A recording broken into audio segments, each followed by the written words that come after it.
On alert, police keeping close watch on Hagley Park and Ambrook Lane following fatal construction site shooting. Good evening and welcome to Primetime News on air and online at onespotmedia.com. I'm Vashon Brown. Also this evening, declare it. Questions about whether persons should state up front if they have a criminal record before taking up certain jobs.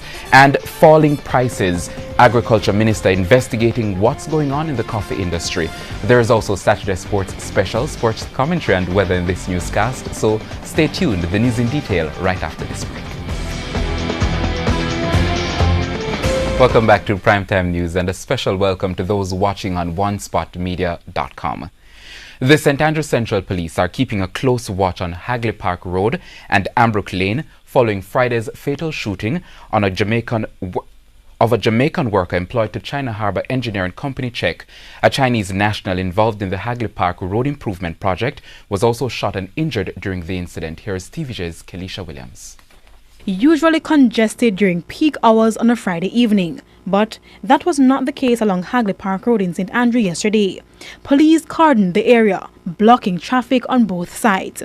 It comes minutes after gunmen shot and killed a Jamaican worker employed to China Harbour Engineering Company Czech. He has been identified as 23-year-old Milton Lawrence, otherwise called Jamario Ortero. Investigators say Mr. Lawrence was carrying out work on the Hagley Park Road Improvement Project when a Probox motorcar drove up. A man got out of the vehicle and opened gunfire. Mr. Lawrence was hit several times and died. A Chinese worker was also shot and injured. The incident is believed to be a reprisal for Tuesday's murder of another construction worker employed to a private contractor on Ambrook Lane. Following the attack, the police conducted a raid on Ambrook Lane in search of suspects. The cops say they will be maintaining a presence along Hagley Park Road during the road improvement exercise to prevent any further attacks. Kelisha Williams, TVJ News. The Westmoreland police say they have detained one person in connection with the seizure of 2 guns and a quantity of ammunition on Friday. They say they found an M16 assault rifle with 10 rounds and a Smith & Wesson pistol and 2 9mm rounds. The police say they also seized a motor car, a laptop and masks. Let me show you. It is also important to note that within the last 10 days, the Westmoreland Police Division would have seized 10 firearms to include 2 rifles off the streets. And so we continue our efforts because we know that the citizens of the parish, they are dependent upon us.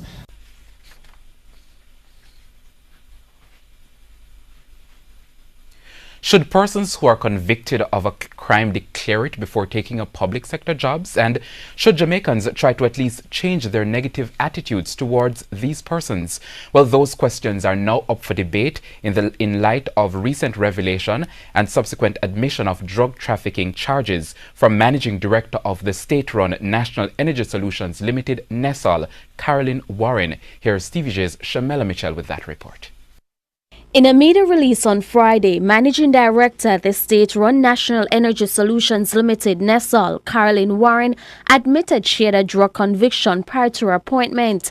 That admission and an apology for not declaring it earlier after the opposition made the revelation on Thursday.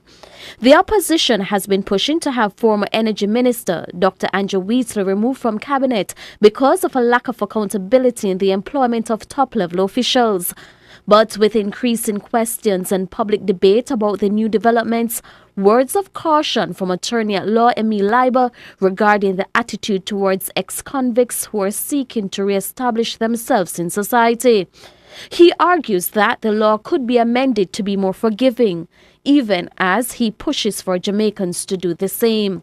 I think we do, but I think that is just one part of the process. But I think we need to kind of examine how we perceive people, as I said, who, have, as I said, proven themselves to society to be, have been rehabilitated as well. Meanwhile, CEO and senior partner at the job consultancy firm Above or Beyond, Dr. Sandra Palmer, stressed the importance of persons declaring their own convictions instead of having them revealed by other sources. These employers are going to subject the candidate to a complete background check. That is a given And the problem that arises is not that is the conviction spent, has the conviction been expunged. Persons in many situations, I find, because Jamaica is a very small and closed society, information gets around. So even if your record is spent or expunged, persons will remember, oh, there was a news highlight. So even if it's expunged, it's not expunged from Google and anywhere online that you can find it. I don't think there is what I'd call a one general statement that can cover everything. But I think on a case-by-case basis, we should look at the nature of the previous conviction, the nature of what they're supposed to be doing or to be engaged to be doing. Like if you have been shown not to be a good fiduciary of funds, I don't think perhaps that you should be put over funds again in short order in the future. Shamala Mitchell, TVJ News. As the controversy at Petrojam continues, Prime Minister Andrew Holness is again calling for patience from the public as the investigations continue. Speaking at an NHT groundbreaking ceremony in Windsor St. James on Thursday, Mr. Holness tried to explain why the public should not be quick to jump to judgment. We have more in this report. Dr. Andrew Wheatley has been relieved of the energy portfolio. Petrojam's general manager has stepped down and other managers are under scrutiny as controversy continues to plague the state-owned oil refinery. But Prime Minister Andrew Holness is sticking to his position that a thorough investigation must be completed before further actions are taken. He insists that a system of accountability is in place where ministers hold entity boards accountable, the board holds managers accountable, and managers hold staff members to account. But that is all in theory. We try as best as we can to ensure that it actually works that way. But there are several things that can go wrong and have gone wrong in the management of public bodies and public administration. In relation to Petrojam, Mr. Holness reiterated a previous position that persons with nefarious intent are trying to shape public opinion with incorrect information. That's why he says an independent investigation is essential. And there are those independent investigative bodies now that are doing their jobs. And I want the public to be patient with them and to pay attention to what they say. So it's one thing to come with the haystack of allegations. We need the independent authorities to find the needles. And so we have to just be patient. Petrojam investigations aside, Mr. Holness says measures are being put in place to prevent future breakdowns across all ministries. He says all members of his cabinet will be given training in good governance practices. The government that I lead is cognizant of this. And I have made sure as Prime Minister that this discussion about the effectiveness of ministerial oversight, that discussion is had. And we will ensure and redouble our efforts to ensure that all public agencies under our charge, that they are working efficiently and effectively towards the public good. Herman Green, TVJ News. Agriculture Minister Audley Shaw says he's conducting his own investigations into why the price of one of Jamaica's best-known products, coffee, keeps falling. The issue was discussed at the Jamaica Agriculture Society's 123rd Annual General Meeting in Clarendon this week. TVJ's Krista Campbell has the details. Uncertainty for coffee farmers. We're not getting anything for our coffee. We don't know where we're going for the new crop. It is now at $4,000 and there's uncertainty after the future of coffee. Agriculture Minister Audley Shaw says he's ordered a special report into what's happening in the coffee industry and is also doing his own investigations. Something is wrong. How can we be producing the finest coffee in the world and yet the production of it is going down? And not only the production of Jamaica's Blue Mountain coffee, but the price as well. Farmers complaining that since the Mavis Bank coffee factory was sold 2 years ago, their sales have dropped from $12,000 to $4,000 per box. The Agriculture Minister says in some instances, less than 240,000 boxes of Blue Mountain coffee exported per year. 20 years ago, he says Jamaica was exporting over 500,000 boxes. A similar situation for high mountain coffee grown in Manchester. Coffee farmers have been feeling the pinch since Jamaica's largest importer, Japan, refused to enter a new arrangement and offered less money for the product. The major importers of Blue Mountain coffee have been storing it and keeping it in storage for years. And they have a large storage of it right now. And their demand for it has gone down. How can we depend on one major source of exporting our coffee? And the moment them decide that them have enough in them stockpile, them say, all right, Papi, we don't need no more for now.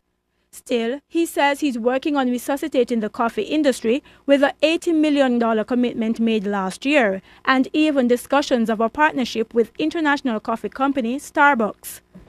And Starbucks say, we know you have the best coffee.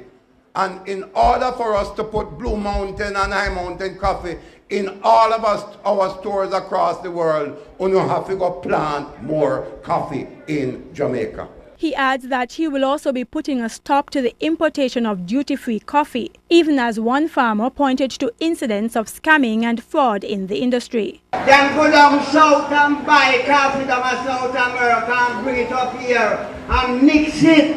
And when them go over to the Japan man, they say, no way, you don't think we are fool. So and plus then you buy some coffee already, you have it down up Newport West down that water wet it up. Krista Campbell, TVJ News. And that's the local segment of Primetime News International Stories. Primetime News brought to you by... And the time now for news from the region. Haiti's Prime Minister resigned today amid widespread unrest following his failed attempt to increase fuel prices. He told Haiti's Chamber of Deputies that he had sent the President, Jovenel Moïse, his resignation letter. The deputies had called for the Prime Minister to answer questions after riots erupted from July 6 to 8 over the government's attempt to raise fuel prices. The 51% fuel price increase was part of an agreement with the International Monetary Fund. At least 7 people died and dozens of businesses were looted or destroyed. Further afield now, 2 Palestinian teenagers, a 15 and 16-year-old, were killed and 12 other persons injured as violence escalated between militants in Gaza and the Israeli military on Saturday. Israel called the airstrikes its single largest bombing campaign in Gaza since the 2014 war. More than 100 projectiles, including rockets and mortars, have been fired in the last 24 hours. The Israeli military said it had targeted dozens of military sites in 4 Hamas military compounds in Gaza, including 2 Hamas tunnels, weapon depots, training facilities, and command centers. The Israeli leaders have denied accusations of excessive force against protesters, noting Hamas is behind the demonstrations. And the Primetime package continues with sports right after this break.